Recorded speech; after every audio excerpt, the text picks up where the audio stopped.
So guys, you would have seen this when I was doing up my house, like all the house updates, etc. Now this is my Jay-Z piece, and I actually got this in 2007 from a friend of mine called Mark Evans. I am now in his studio. This has come back for like a, I don't know if you want to call it a refurb or an update, because it's been 17 years. But we're gonna have a look around his studio, and he's done some pieces for some incredible, incredible people.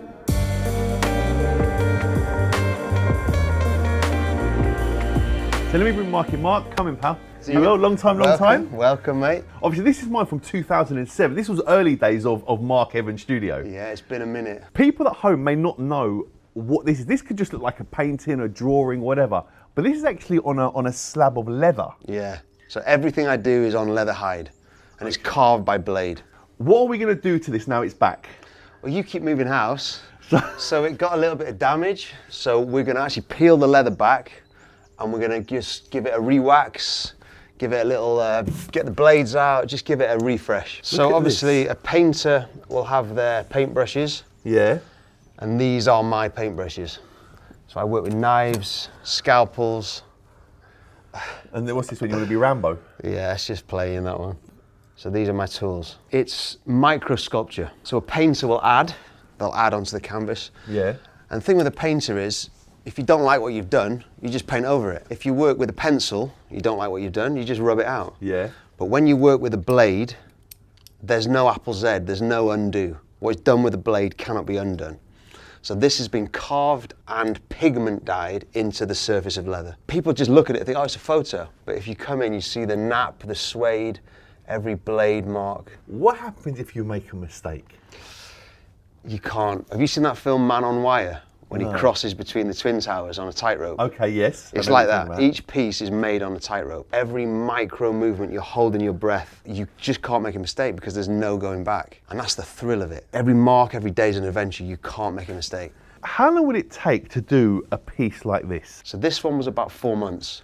4 months working on it every day? Yeah, every day. Like a tattoo artist will inject colour into the skin, I've got to force the pigment under the nap, under the suede to get that kind of vibrant colour. And this is actually going to Cristiano Ronaldo, isn't it? And he's seen this. Yeah. So this is flying out to Saudi as a gift to him from his friend.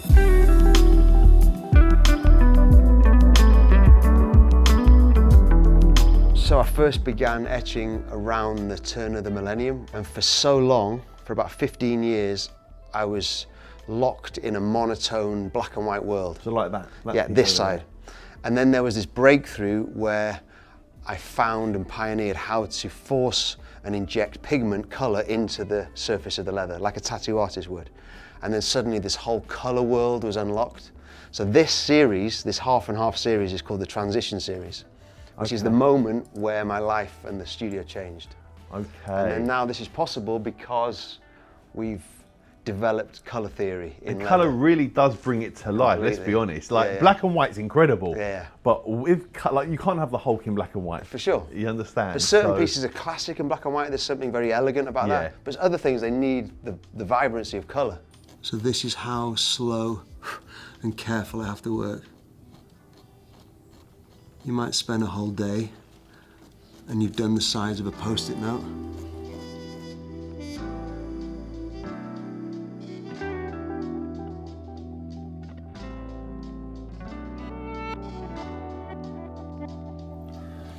And then this piece is made up of hundreds of thousands and millions of tiny incisions that have to form the whole piece, blade mark at a time.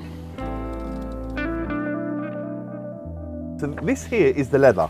This is what I work on. So everything, so the Ronaldo, the Jake Gyllenhaal, it all begins life as this leather. It comes from Scandinavia. Very high quality leather hides. So if you want the best quality beef, Michelin star beef, this is the byproduct of that. Tanned in Italy, and then it comes to me. But the reality of leather is no cow is ever killed for its skin. It's just a waste product of a meat-eating society.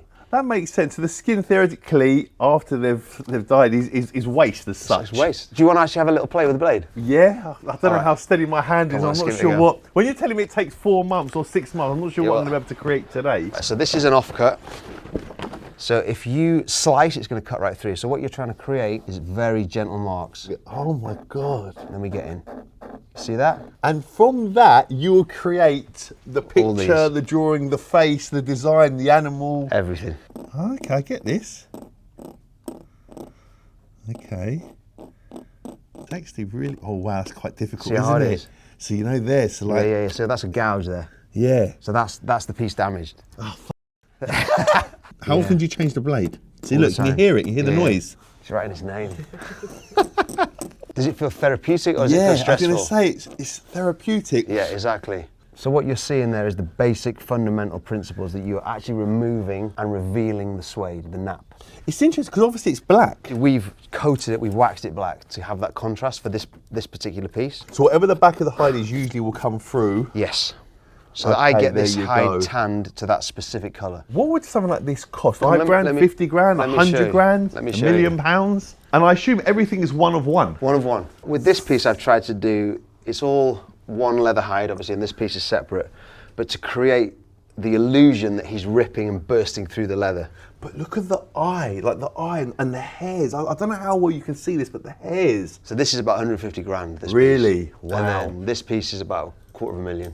That was about 4 months again, about 2 months per panel.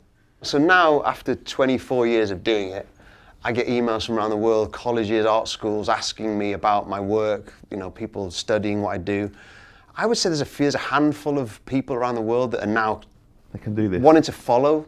So I kind of feel... Are you the OG? Are you I the... pioneered something. Yeah? I started something. I don't even know where you'd think of just start etching onto a leather with a knife and... That's a story for upstairs with the jacket. Yeah? I'll tell you that. Oh, he's got this jacket. I'll yeah, tell he's you got how this it jacket. started. Okay, so the guy's going to show you around and we'll see you upstairs.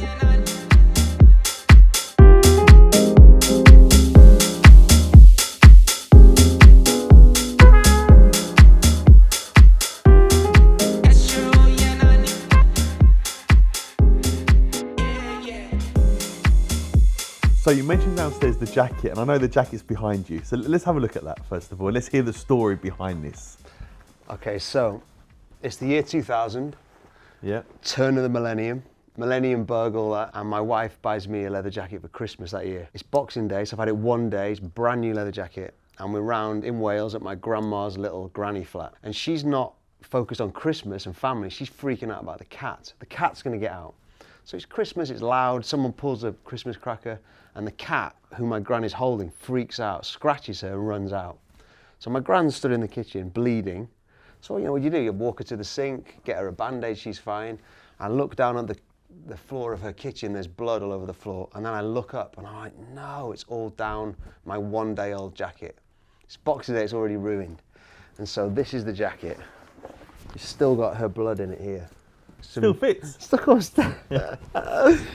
So I get a cloth and I think maybe I can just wash it out and it doesn't come out. As a boy growing up in Wales, I had an obsession with knives. My boyhood was, while all my mates were on their BMXs or playing Atari, I was carving trees with blades. Okay. So that's my boyhood. I was like carving faces and there's something about carving through a tree bark to reveal the light beneath. So that was already there as a boy. Yeah. So the jacket's now got blood on it. I think it won't come off with a cloth. So I went back to my boyhood knives and just slowly scratched, and that patch happened there.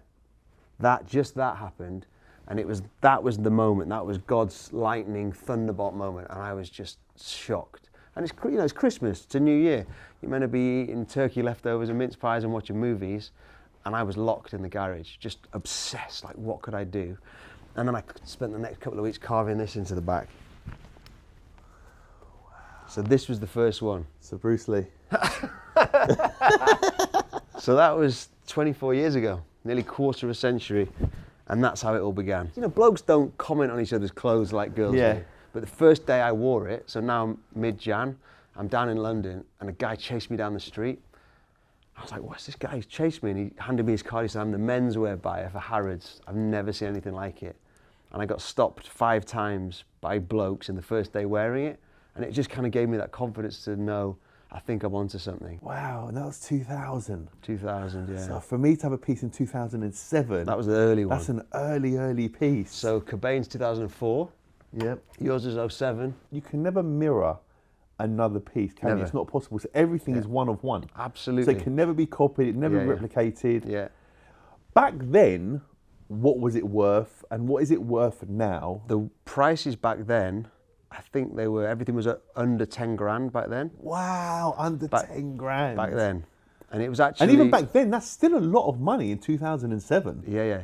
But then it was Craig David and Rio Ferdinand that started a bidding war on a Biggie piece. And Rio bid it, he wanted it, and it was like 23 grand, I think. And then it went from Rio to Simon Cowell to owners of football clubs. Let me just pick up a few of these names that he's just dropped. Don't worry, I do it all the time. Don't worry. But yeah, it went to kind of crazy people around the world, and suddenly I was out in LA doing something for Heath Ledger before he died. And it was suddenly like, I'm working with billionaires and rulers of countries. Who are you working with now at the moment? What are you working on now? What is the pieces that you're working on? So I'm working on a piece for Arnold Schwarzenegger to go out in October. Working on a second one for Ronaldo. And I'm starting work on the biggest project of my career, which is probably my Everest, which is going to be 15 Stations of the Cross, the crucifixion. Right. So I've got to cast an actor that looks like Christ, and we're working with big people on this project. It's massive. But this is probably like a 2-3 year project. So that's going to be something that will slowly And where's that? come Is out. that for the UK? It's going to be around the world, a touring show. But I want something visceral, primal, and different. Like kind of my take. You know, all the great artists throughout history have attempted the face of Christ, and I want to do something that's just, it's literally carved in flesh, incarnate. When we talk about art, people know it with regards to paintings, drawings, etc. Where are you seen in that world? Because obviously when you go to a museum, you understand, people now, that they'll throw paint on there and that is now become art. And you've got someone like Banksy who draws on things all around London. And you've got other people that will do it with a pen or with a pencil. And you're doing it with a knife. Are you recognised in the art world? By certain people, but I think I'm Marmite. It's And niche. love me, yeah, very niche. I don't make many pieces. I've tried not to sell my soul to the art world in terms of, you know, I'm handcuffed to a gallery. I'm free to do what I want with who I want, you know, where and when I want. And I think there's just a love or hate for my work in the art world. And that's okay, you just find your lane. You know, you find your niche. You don't mind that? I think you've got to be free to do that. Yeah. I think the more you try to fit to be accepted, you're already lost. You just got to carve your path. Carve your path, nice. Yeah. Do you have people that work for you that do this, that you've trained up? Because obviously there's only so many pieces you can do a year. Based on the fact that you're telling me 4 months, 3 months, 5 months, really you can do maximum 3 pieces a year. Yeah, I've got a really, really talented team, small team. Yeah.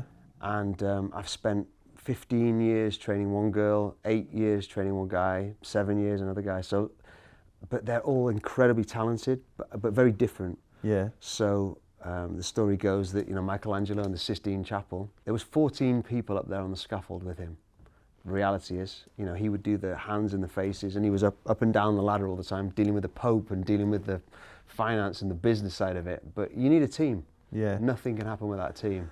What's your biggest mistake you've ever made? Oh, mate, it was on an Al Pacino piece. Oh, wait, no, straight away, you just know, you know. But it wasn't for Al, it was for Rio. Okay. So I was carving the piece in the early days. I don't know if you noticed me downstairs when we were playing. I actually hold the blade very carefully on the edge. And with this piece, I moved the blade so vigorously, the blade snapped and carved right into, like went right through. And so that was ruined. How I was so far close, into it were you? I was months into it. And literally, was that just the write-off? It's done, so you've got to start again. And what did you do with that piece? I think I gave it someone as a gift, as a kind of a token, you know, as part of the journey. How do you deal with, listen, I'm in a different world to you, but I deal with obviously the high net worth and the celebs, and they want their car done tomorrow. Yeah, yeah. And I'm like, guys, it takes time. And I'm telling them it takes 5 or 6 days. And they're like, oh my God, I thought you'd do it in a day. And I'm like, yeah, it doesn't work. It's not like a TV show. It doesn't work like that. Yeah. How do people, when you tell them, listen, that's going to take 3-4 months, and when you're worth X amount of money, well, I'm not waiting 3-4 months. And obviously they have to. Yeah, yeah. How do you manage that? I think you manage it by telling the story and getting them involved. Give them a blade. And, you know, I've done what I did with you with the blades, with royalty and people around the world. And when they actually, the penny drops and they go, okay, I get it. Don't rush it. Let it be right. So it's about them understanding, I think. I always ask this question, and for someone that's quite a deep individual and artist and stuff, what's your message to the world? Wow, that's huge. I think my story has been about struggle, and I think it's the struggle that makes you strong.